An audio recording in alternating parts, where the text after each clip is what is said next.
ენერგეტიკის სექტორის განვითარების პროცესში მნიშვნელოვანია საზოგადოების როლი და ენერგეტიკის საკითხებზე მათი ინფორმირებისა თუ ცნობიერების დონის ამაღლება. სწორედ ამ მიმართულებით საქმიანობს სემეკის მიერ დაფუძნებული ენერგეტიკის სასწავლო ცენტრი, რომლის ძირითადი მიზანია ენერგეტიკის სფეროში ცოდნის, კვალიფიკაციისა და ცნობიერების ამაღლება, როგორც სექტორში დასაქმებულთათვის, ასევე სხვა დაინტერესებული პირებისთვის.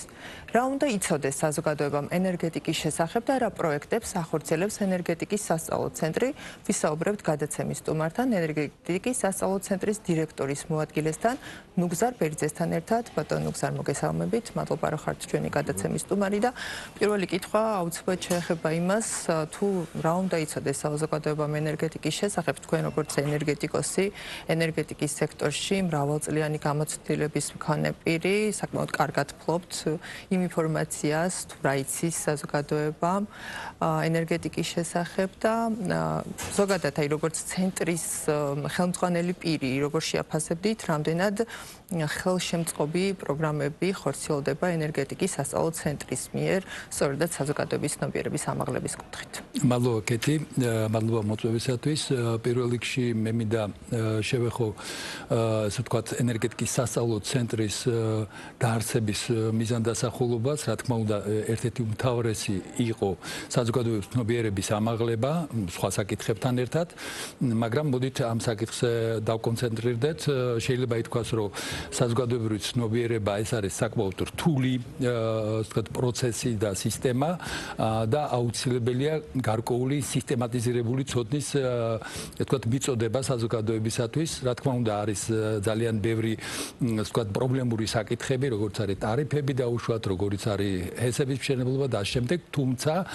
ნებისმიერ შემთხვევაში კარგია, როდესაც საზოგადოება ხედავს მთლიან სურათს, თუ რა პრობლემები აქვს დარგს, რა საკითხები ხორციელდება, რა პროექტები ხორციელდება და რა სფეროში და რა ნაწილში შეიძლება წარმოიშვას პრობლემები და გარკვეული, ესე ვთქვათ, სიახლეები, სად არის მოსალოდნელი. აქედან გამომდინარე, ენერგეტიკის სასწავლო ერთი კითხვა აუცილებლად მექნება, რამდენად ვალდებულია საზოგადოება იცოდეს ესეთი დეტალები, რაც აი სექტორის უშუალოდ ტექნიკური ნაწილია. იმდენად რამდენად საზოგადოებას ეს ეხება, როგორც ასე ვთქვათ, მისი ყოფაცხოვრებისა და განვითარების და ბიზნესის ერთ-ერთი მნიშვნელოვანი პროდუქტის, ასე ვთქვათ, პროდუქტის წარმოება, აქედან გამომდინარე, მას რა თქმა უნდა აინტერესებს ისეთი საკითხები, რომელიც ავად თუ კარგად მოქმედებს მათ საქმიანობასა თუ ყოფაცხოვრებას და აქედან გამომდინარე, ისინი მაინც ჩართულები გამოდიან ამ პროცესში, განსაკუთრებით ეს პროცესი ეხება ისეთ საკითხებს, როგორც არის ქვეყნის ენერგეტიკული უსაფრთხოება, მიწოდების უწყვეტობა, მოგეხსენებათ, რომ დღეს ახლა ყველა თანხმდებით იმაზე, რომ ელექტროენერგიის უწყვეტი მიწოდება ეს არის ნორმალური ცხოვრების პირობები და აქედან გამომდინარე ძალიან მტკივნეულად რეაგირებს საზოგადოება ესეთი სახის საკითხების, ასე ვთქვათ, პრობლემებზე. აქედან გამომდინარე, ენერგეტიკის სასწავლო ცენტრი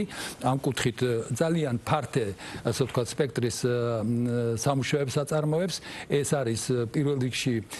ესე ვთქვათ ის ფოკუს ჯგუფები, რომელზეც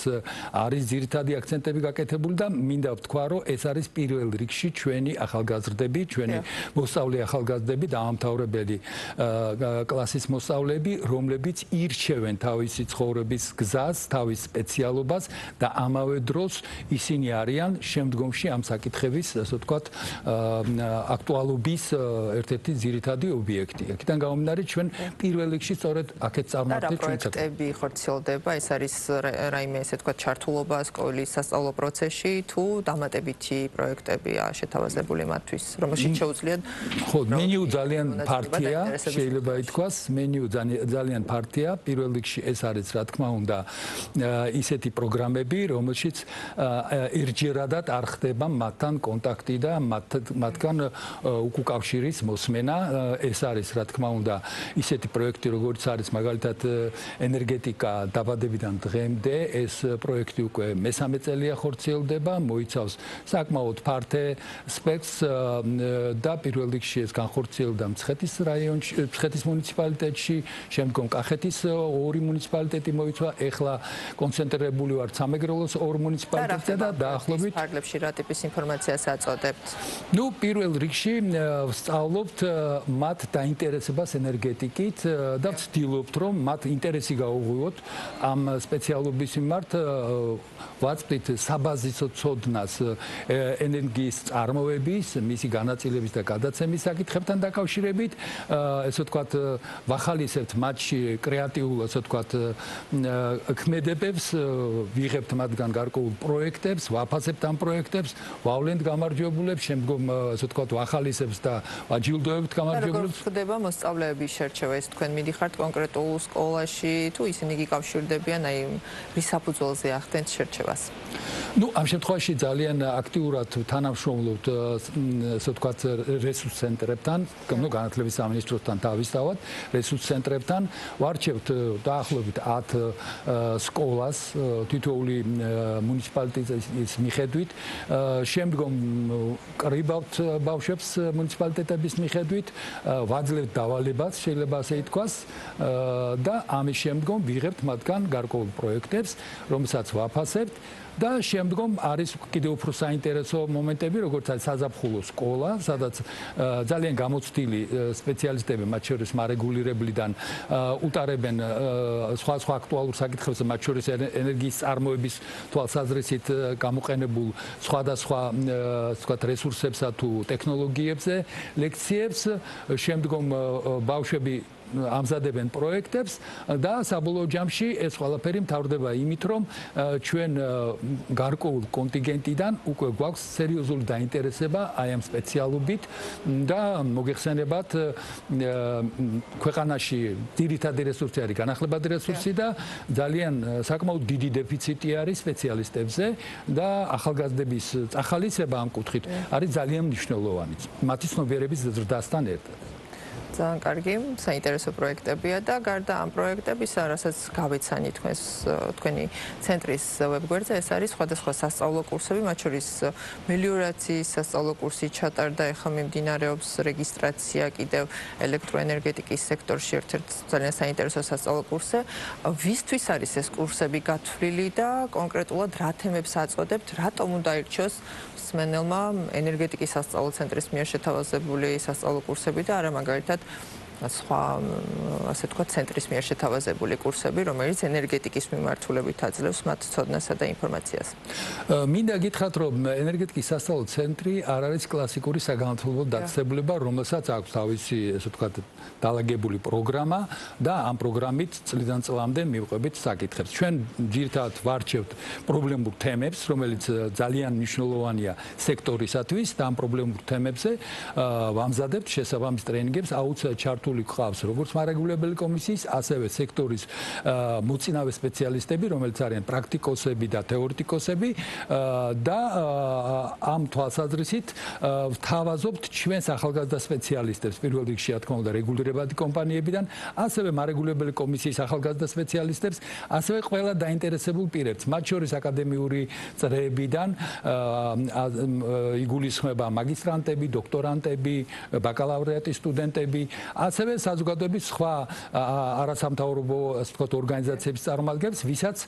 გარკვეული სფერო აქვს სამუშაო ენერგეტიკასთან შემხებლობაში და აქედან გამომდინარე აუცილებელია მათი ცნობიერების ამაღლება კონკრეტულ აქტუალურ საკითხზე, რომელიც დღეს არის აქტუალური. თქვენ სწორად აღნიშნეთ, მოგეხსენებათ, რომ მიმდინარე წელს სატარიფო რეგულირების ასე ვთქვათ კურსები უკვე ჩატარდა, ჩავატარეთ ტესტირება, დავაჯილდოთ, ძალიან მაღალი შედეგები იყო და მაღალი დაინტერესება იყო. ტარიფების პროცესი საკმაოდ რთული პროცესია და მათ შორის, რა თქმა უნდა, სწავლის პროცესიც არანაკლები რთული იქნება, იმიტომ რომ ფაქტობრივად რაიმე საბაზისო ცოდნა უნდა ქონდეს სააუცილებლად მსმენელს თუ მონაწილეს, კურსის მონაწილეს, რომ მიიღოს ეს ინფორმაცია, ხო? ვინ იყვნენ კურსის მონაწილეები, ანუ ვინ ინტერესდება ძირითადად ესეთი სპეციფიური კურსები? სხვათა შორის ძალიან ესე ვთქვათ, ნაიფერი ესე ვთქვათ კონტინგენტი იყო, მაგრამ ასევე იყო გარკვეული კორპორატიული ინტერესი, ერთი ჯგუფი, ორი ჯგუფი ასე ვთქვათ სუტარებდით პარალელურ რეჟიმში ამ ტრეინინგებს, ერთი ჯგუფი იყო ესე ვთქვათ GVP-ს, Georgian Water and Power-ის წარმომადგენლები, რომლებიც რა თქმა უნდა თავის სპეციფიკის მიხედვით იღებდნენ ამ ცოდნას და მეორე ჯგუფი უკვე სხვადასხვა სექტორებიდან, ძირითადად ელექტროენერგეტიკის სექტორიდან ტრეინინგის ესე ვთქვათ ჩატარდა საკმაოდ მაღალი ასე ვთქვათ, ინტერაქტიული ინტენსივობის პირობებში და საბოლოო ჯამში გუშინ შევაჯამეთ ტესტირების შედეგები და იყო ძალიან მაღალი შედეგები, ანუ ეს მაღალი აქტივობა განაპირობებს სწორედ ამ ცოდნის და ინტერაქტიული ურთიერთობის მნიშვნელობას აქედან გამომდინარე. ძალიან მნიშვნელოვანი თემა არის ირიგაციის საკითხები, რომელიც ახალია სემეკისათვის. ამ თვალსაზრისით სემეკი თავად ვითარდება, ძირითადი მარეგულირებელი აქტები შემუშავებულია, თუმცა სექტორის წარმომადგენლებისთვის ეს საკმაოდ ასე ვთქვათ სერიოზული გარდაქმნა, გარდატეხაა მათ საქმიანობაში და აქედან გამომდინარე იყო მოთხოვნა ტრეინინგზე, სპეციფიურ ტრეინინგზე, სადაც დატრეინინგდა უკვე რეგიონების წარმომადგენლები, რომლებიც უშუალოდ ადგილზე ხელმძღვანელობენ კომპანიებს და აქაც იყო ძალიან ინტენსიური და ძალიან კარგი სამუშაო გარემო და აქაც ძალიან წარმატებულად ჩაიარა ტრეინინგი. ყურადღება მივაქციე ენერგეტიკის სასწავლო ცენტრი, როგორც აღნიშნე, ახლა მიმდინარეობს რეგისტრაცია და მალე დაიწყებს სასწავლო კურსს ჰიდროენერგეტიკის მიმართულებით, ხომ? აი რა კურსია, რას მოიცავს და რა საკითხებზე იქნება ყურადღება გამახვილებული? ამ საკითხსა გარკვეული პრელუდია ეს გახლავთ ის, რომ ჩვენთან ხშირი კონტაქტები აქვთ დეველოპერებს, რომლებიც ჩივიან, ასე ვთქვათ, მომსახურე პერსონალის კვალიფიკაციასა და მათ, ასე ვთქვათ, რაოდენობით, ანუ დეფიციტია ამ კუთხით. აქედან გამომდინარე, ჩვენ შევიმუშავეთ გარკვეული პროგრამა ტრეინინგის, რომელიც რა თქმა უნდა, რომლის აპრობაცია მოხდა შესაბამის სპეციალისტებთან და გამოვაცხადეთ უკვე ტრეინინგის პროგრამა და მინდა გითხრათ, რომ ამ პროგრამაში ასე ვთქვათ, ტრენერებად, მასწავლებლებად მოწვეული ყავს დარგის ყველა წამყვანი სპეციალისტი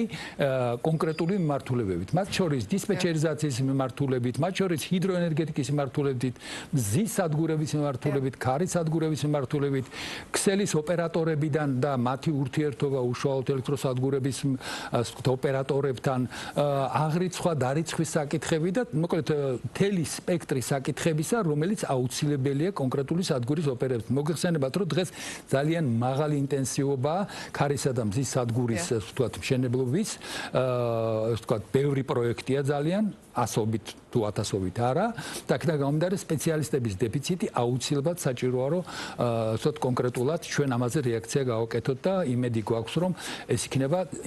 ინტენსიური პროცესი, რომელიც ბევრ სპეციალისტს გადაგვიმზადებს, რა თქმა უნდა, აკადემიურ სექტორთან ერთად. გასაგებია და წლის ბოლომდე თუ არის დაგეგმილი ესეთი კურსები, რომელიც დაინტერესებს მაყურებელს, მართალია შეიძლება ძალიან ვიწრო მიმართულებით იყოს, თუმცა განსხვავებული სხვა შეთავაზებული კურსებისაგან და ასევე თუ იგეგმება რაიმე ესეთი პროექტი შეთავაზება საზოგადოებისთვის, სადაც არა მხოლოდ სკოლის მოსწავლეები, არამედ სტუდენტები და სხვა დაინტერესებული ჯგუფები შეიძლება რომ ჩაერთონ. რა თქმა უნდა, ჩვენ კიდევ ერთხელ ვიმეორებ, არა ვართ კლასიკური სასწავლო დაწესებულება და ძალიან სენსიტიურად რეაგირებთ სხვა საჭიროებებზე. ერთ-ერთი მნიშვნელოვანი საჭიროება ეს არის, ასე ვთქვათ, ბაზრის ლიბერალიზაცია და ვფიქრობთ, რომ საცალო ელექტროენერგეტიკული ბაზარი საკმაოდ კარგად განვითარდა, განსაკუთრებით სემეკის მიერ შემოღებული ნეტო აღრიცხვის და ნეტო დარიცხვის წესებიდან გამომდინარე და ვფიქრობთ, რომ გარკვეული მცირე ტრეინინგი საცალო ელექტროენერგეტიკულ ბიზნესთან დაკავშირებით საინტერესო იქნება, მით უმეტეს, რომ ჩვენ ვამზადებთ სპეციალურ გზამკვლევებს, რომლებიც ტრეინინგის პროცესში წარედგინებათ უშუალოდ მონაწილეებს და შემდგომ გავრცელდება იმდენად რამდენადაც ეს არის ძალიან კარგი დონის, ასე ვთქვათ, განვითარება და ჩვენ შეიძლება ითქვას, რომ ამ საკითხში საკმაოდ, ასე ვთქვათ, შესაბამისი ვართ იმ განვითარებული ქვეყნებისა, რომლებიც დღეს ძალიან კარგად ანვითარებენ ელექტროენერგეტიკულ ბიზნესს. ამ კუთხით ჩვენ ვფიქრობთ, რომ ჩვენ წვრილ შევიტანთ და წლის ბოლომდე ერთ კურსს კიდევ, ასე ვთქვათ, შევთავაზებთ ჩვენ რეგისტრაციას, რაც შეეხება, ასე ვთქვათ, სხვადასხვა ანგარიშებსა და ანალიტიკას, რომელსაც პერიოდულად თავაზობთ ხოლმე საზოგადოებას, თუ იქნება ამ კუთხით რაიმე კვლევა მომზადებული, მაგალითად იგივე ენერგეტიკულ სექტორში არსებულ მიმდინარე პროცესზე, ასე ვთქვათ. მინდა გითხრათ, რომ აქაც საკმაოდ ინტენსიური მუშაობა მიმდინარეობს ჩვენ ვახსენეთ რუსთაველის ფონდის დაფინანსებით არსებული პროექტი, რომელიც ეხებოდა საქართველოს ენერგეტიკული უსაფრთხოების კვლევას. ფაქტურად მომზადებული იქნა დოკუმენტი, რომელშიც არის წარმოდგენილი სხვადასხვა სტრატეგიები ენერგეტიკული უსაფრთხოების უზრუნველყოფის. ეს ძალიან შორს წაგვიყვანდა, ეხლა ამ თემაზე რო დავკონკრეტდეთ, მაგრამ ამავე დროს კიდევ სიახლეა ის, რომ ახალი პროექტი, ასე ვთქვათ, პროექტში გაიმარჯვა ცენტრმა სახელმწიფო უნივერსიტეტის შესაბამის კათედრასთან ერთად და ახალი პროექტი იწყება უკვე, რომელიც ეხება ჭკვიანი ქალაქების განხორციელების შესაძლებლობას საქართველოში. საინტერესოა და მეც ვიტოვებ, რომ ახალი პროექტის ფარგლებში კიდევ გვეწევებით, უბრალოდ სასაუბროდ კიდევ გვეწევებით გადაცემაში და მოგვაწევთ საინტერესო ინფორმაციას. დიდი მადლობა ბატონ ნუგზარ, დაგემშვიდობების. მაყურებელს შევახსენებ, რომ დღეს ჩვენ საუბრობდით ენერგეტიკის სექტორში საგანმანათლებლო პროექტების შესახებ.